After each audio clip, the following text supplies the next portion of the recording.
Jika anda sayangkan rumah anda dari ditipu pemaju, sila dengar video ini sampai habis. Hari bulan 5, 2021, lagi 8 hari nak raya, saya dapati ada beberapa pekerja asing sedang menjalankan renovasi di rumah saya. Dan saya juga tak kenal mereka ya. Rumah saya ni masih dalam waranti pemaju selama 2 tahun. Jadi saya memang tak ada niat nak membuat renovasi dalam masa terdekat ni.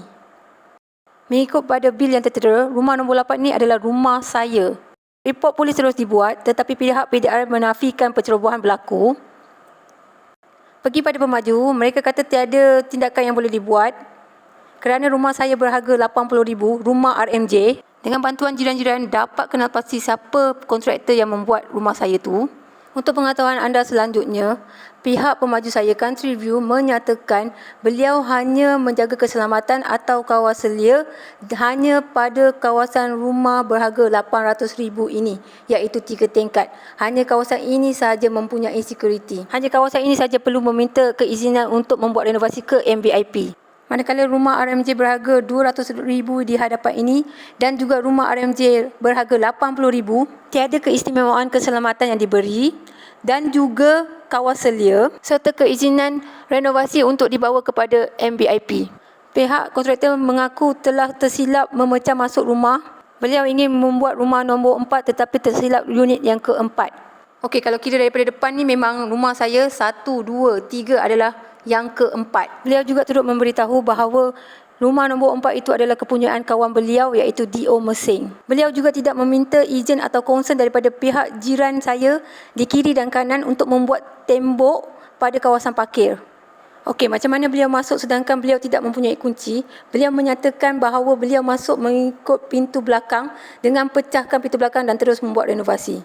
Persoalannya sekarang ni rumah saya telah ada kipas, telah ada lampu, elektrik sudah dipasang, air juga sudah dipasang. Bila minta nak tengok pelan arkitek renovasi ini, beliau menjawab beliau tidak mempunyai pelan, hanya berpandukan gambaran di kepalanya sahaja.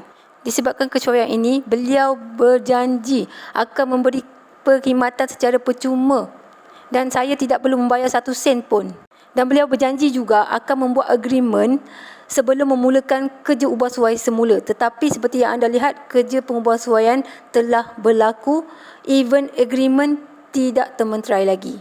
Okey, betulkah rumah nombor 4 itu pemilik D.O. Mersing? Saya juga telah menghubungi pihak Country View untuk memastikan siapakah pemilik rumah nombor 4 itu.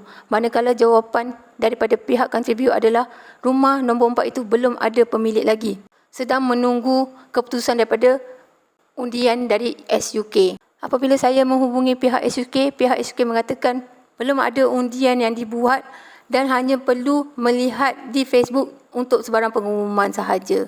Ya, saya juga telah pergi ke lawyer ketika membeli rumah ini. Malangnya mereka tidak dapat membantu saya kerana mereka adalah lawyer yang telah di-appoint oleh pemaju. Oleh itu sebarang khidmat nasihat tidak dapat diberikan kerana mereka akan side kepada pemaju. Okey, inilah rumah nombor 4 yang sepatutnya direnovasi. Tetapi sampai sekarang tiada apa-apa yang dilakukan terhadap rumah ini. So inilah rupa rumah saya sebelum dipecah untuk renovasi. Pihak kontraktor tanpa pelan telah mengubah struktur, kondisi toilet dan dapur rumah saya.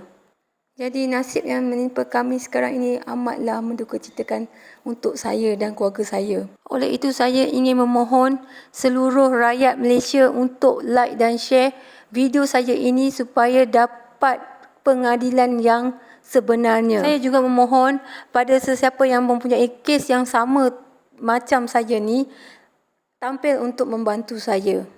Tiada siasatan daripada pihak PDRM kerana tiada kehilangan barang yang berlaku sedangkan rumah ini belum lagi diduduki. So saya memang fobia untuk duduk kawasan ni kerana bagi saya Country View tidak memberi keselamatan terhadap pembeli-pembeli rumah RMJ ni. Dan kepada Sultan Johor yang disayangi, sembah Patik harap diampun tuanku. Patik juga mohon tuanku dapat membuat siasatan terhadap kes Patik ini tuanku kerana rumah RMJ ini adalah sebuah hadiah yang tak terhingga yang telah Tuanku berikan kepada kami bangsa Johor.